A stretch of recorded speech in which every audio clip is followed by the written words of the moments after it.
Bonjour, moi mon nom c'est Sean-William Jean-Baptiste. Et moi, Charles Desjardins. Et moi, Marc-Olivier Bataillon. Et nous on va vous parler des phénomènes des électromagnétiques. Bon, ben, dans le fond, je vais vous parler des forces d'attraction et des forces de répulsion. Tout d'abord, un aimant pourra avoir toutes différentes formes. Il est composé de deux pôles, le pôle sud et le pôle nord. La force d'attraction magnétique, c'est la force qui fait que les deux pôles s'attirent ensemble. Et la force de répulsion magnétique, c'est la force qui fait que les deux pôles, nord et sud, ne s'attirent pas dans le fond. Se repoussent en fait. Donc, dans le fond, lorsque vous placez le pôle sud avec le pôle nord ensemble, il va avoir une force d'attraction.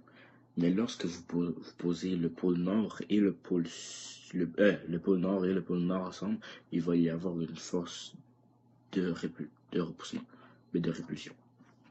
Dans le fond, les aimants peuvent aussi exercer une force d'attraction sur certains objets métalliques qui ont la fonction ferromagnétique, qui est dans le fond le fer, le nickel et le cobalt. Pour commencer, les aimants ferromagnétiques, dans le fond, eux, quand ils se font approcher par un aimant permanent, ils peuvent aussi devenir un aimant mais temporaire.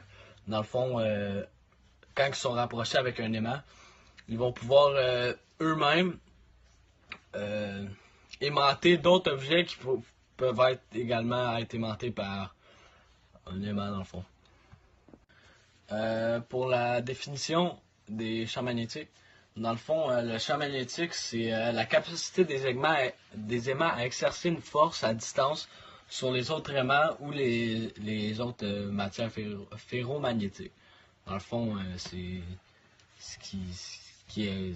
Le champ magnétique, c'est ce qui explique comment les aimants ils se rencontrent et qu'ils se collent ensemble.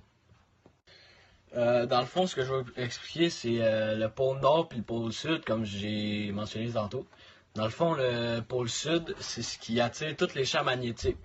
Donc, dans le fond, le pôle nord, c'est lui qui est, comme dans un aimant, qui est attiré par le pôle sud. Dans le fond, si tu colles deux aimants, du côté nord et du côté sud, ils vont s'attirer. Mais si tu mets un côté sud puis un côté sud ensemble, ils vont se repousser comme je viens d'expliquer.